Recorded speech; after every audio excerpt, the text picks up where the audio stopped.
हरिओम तत्सत। ज्ञान भक्ति चैनल में आपका स्वागत है। इस चैनल में हम ज्ञान भक्ति और सनातन धर्म का प्रसाद ग्रहण करते हैं। यदि आपने हमारे चैनल को सब्सक्राइब नहीं किया है तो कृपया अभी सब्सक्राइब कर लीजिए। हमारा दंडवत प्रणाम है ब्रह्मांडीय ईश्वरीय शक्ति को, हमारे पूजनीय गुरुदेव श्री स्वामी ज्योतिर्मयानंद जी महाराज को, सब संतों और शास्त्रों को, और आप सब में विद्यमान परमेश्वर को। आज के सत्संग में हम गीता प्रेस गोरखपुर द्वारा प्रकाशित पद्म पुराण के सृष्टि खंड का श्रवण करेंगे। आज का अध्याय है भीम द्वादशी व्रत का विधान। भीष्म जी ने कहा, विप्रवर, भगवान शंकर ने जिन वैष्णव धर्मों का उपदेश किया है उनका मुझसे वर्णन कीजिए। वे कैसे हैं और उनका फल क्या है? पुलत्स्य जी बोले, राजन, प्राचीन रथंतर कल्प की बात है। पिनाकधारी भगवान शंकर मंदराचल पर विराजमान थे। उस समय महात्मा ब्रह्मा जी ने स्वयं ही उनके पास जाकर पूछा, परमेश्वर, थोड़ी सी तपस्या से मनुष्यों को मोक्ष की प्राप्ति कैसे हो सकती है? ब्रह्मा जी के इस प्रकार प्रश्न करने पर जगत की उत्पत्ति एवं वृद्धि करने वाले विश्वात्मा उमानाथ शिव मन को प्रिय लगने वाले वचन बोले। श्री महादेव जी ने कहा, एक समय द्वारका की सभा में अमित तेजस्वी भगवान श्री कृष्ण वृष्णिवंशी पुरुषों, विद्वानों, कौरवों और देव गंधर्वों के साथ बैठे हुए थे। धर्म के से संबंध रखने वाली पौराणिक कथाएं हो रही थीं। इसी समय भीमसेन ने भगवान से परम पद की प्राप्ति के विषय में पूछा। उनका प्रश्न सुनकर भगवान श्री वासुदेव ने कहा, भीम, मैं तुम्हें एक पाप विनाशिनी तिथि का परिचय देता हूँ। उस दिन निम्नांकित विधि से उपवास करके तुम श्री विष्णु के परम धाम को प्राप्त करो।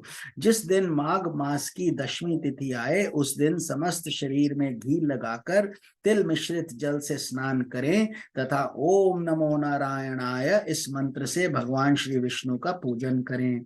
कृष्णाय नमः कहकर दोनों चरण की ओर, सर्वात्मने नमः कहकर मस्तक की पूजा करें। वैकुंठाय नमः इस मंत्र से कंठ की और श्री वत्सधारिणे नमः इससे हृदय की अर्चना करें।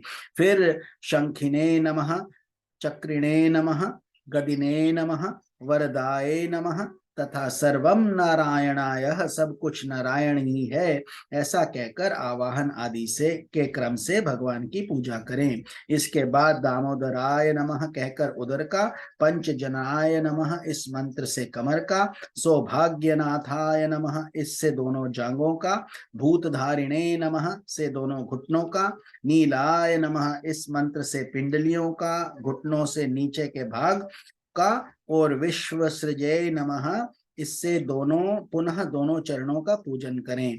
तत्पश्चात देव्यै नमः, शांतये नमः, लक्ष्म्यै नमः, श्रियै नमः, तुष्टये नमः, पुष्टये नमः, व्युष्टये नमः इन मंत्रों से भगवान लक्ष्मी जी का पूजन करें। इसके बाद वायु वेगाय नमः, पक्षिणे नमः, विष्म प्रमथनाय नमः, विहंगनाथाय नमः इन मंत्रों के द्वारा गरुड़ जी की पूजा करनी चाहिए। इस प्रकार गंध, पुष्प, धूप तथा नाना प्रकार के पकवानों द्वारा श्री कृष्ण की, महादेव जी की तथा गणेश जी की भी पूजा करें। फिर गौ के दूध की बनी हुई खीर लेकर घी के साथ मौन पूर्वक भोजन करें। भोजन के अनंतर विद्वान पुरुष 100 पग चलकर बरगद अथवा खैर की दातुन ले उसके द्वारा दांतों को साफ करे। फिर मुंह धोकर आचमन करे। सूर्यास्त होने के बाद उत्तराभिमुख बैठकर सायंकाल की संध्या करे। उसके अंत में यह कहे, भगवान श्री नारायण को नमस्कार है, भगवान मैं आपकी शरण में आया हूँ। इस प्रकार प्रार्थना करके रात्रि में शयन करे। दूसरे दिन एकादशी को निराहार रहकर भगवान केशव की पूजा करे और रात भर बैठा रहकर शेष शाही भगवान की आराधना करे। फिर अग्नि में घी की आहुति देकर प्रार्थना करे कि हे पुंडरीकाक्ष, मैं द्वादशी को श्रेष्ठ ब्राह्मणों के साथ ही खीर का भोजन करूंगा। मेरा ये व्रत निर्विघ्नता पूर्वक पूर्ण हो। यह कहकर इतिहास पुराण की कथा सुनने के पश्चात शयन करे। सवेरा होने पर नदी में जाकर प्रसन्नता पूर्वक स्नान करे।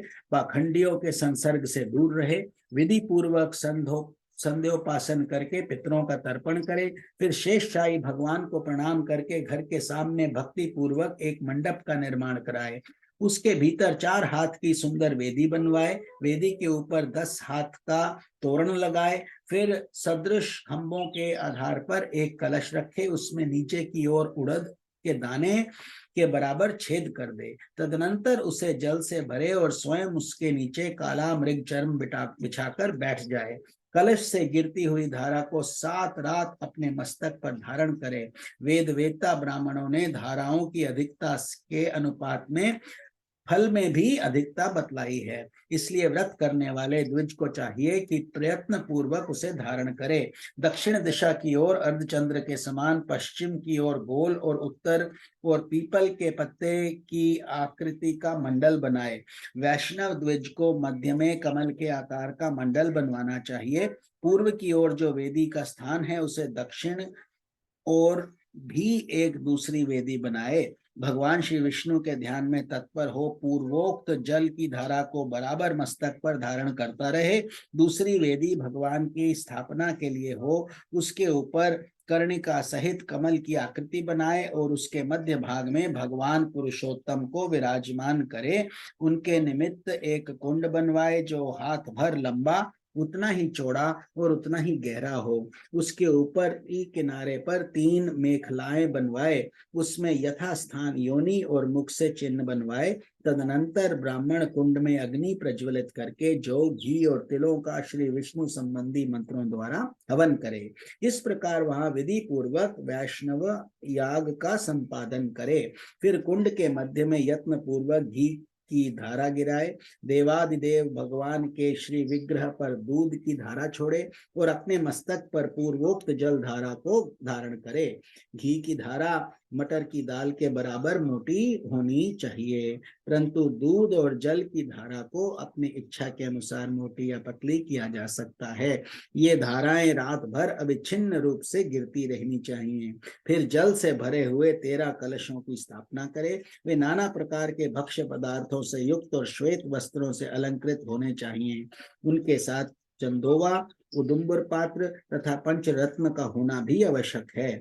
वहां 4 ऋग्वेदी ब्राह्मण उत्तर और मुख की ओर मुख करके हवन करें। 4 यजुर्वेदी विप्र रुद्राध्याय का पाठ करें तथा 4 सामवेदी ब्राह्मण वैष्णव साम का गायन करते रहें। ऊपर युक्त 12 ब्राह्मणों को वस्त्र, पुष्प, चंदन, अंगूठी, कड़े, सोने की जंजीर, वस्त्र तथा शैया आदि देकर उनका पूर्ण सत्कार करें।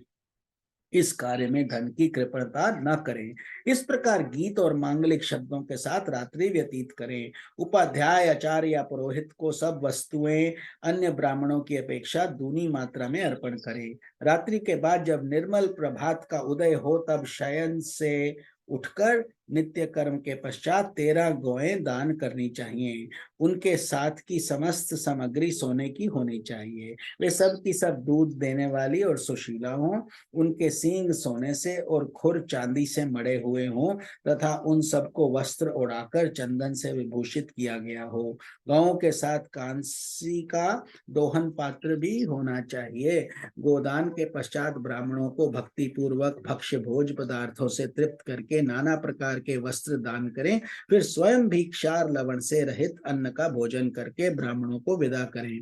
पुत्र और स्त्री के साथ 8 पग तक उनके पीछे पीछे जाएं और इस प्रकार प्रार्थना करें, हमारे इस कार्य से देवताओं के स्वामी भगवान श्री विष्णु जो सबका क्लेश दूर करने वाले हैं प्रसन्न हों। श्री शिव के हृदय में श्री विष्णु हैं और श्री विष्णु के हृदय में श्री शिव विराजमान हैं। मैं इन दोनों में अंतर नहीं देखता। इस धारणा से मेरा कल्याण हो, यह कहकर उन कलशों, गायों, शैयाओं और वस्त्रों को सब ब्राह्मणों के घर पहुंचा दें। अधिक शैयाएं सुलभ न हो तो गृहस्थ पुरुष एक ही शैया को सब सामानों से सुसज्जित करके दान कर दे। भीमसेन वह दिन इतिहास और पुराणों में श्रवण में ही बिताना चाहिए। अतः तुम भी सत्व गुण का आश्रय ले मात्सर्य का त्याग करके इस व्रत का अनुष्ठान करो। ये बहुत गुप्त व्रत है, किंतु स्नेहवश मैंने तुम्हें बता दिया है। वीर, तुम्हारे द्वारा इनका अनुष्ठान होने से ये व्रत तुम्हारे ही नाम से प्रसिद्ध होगा।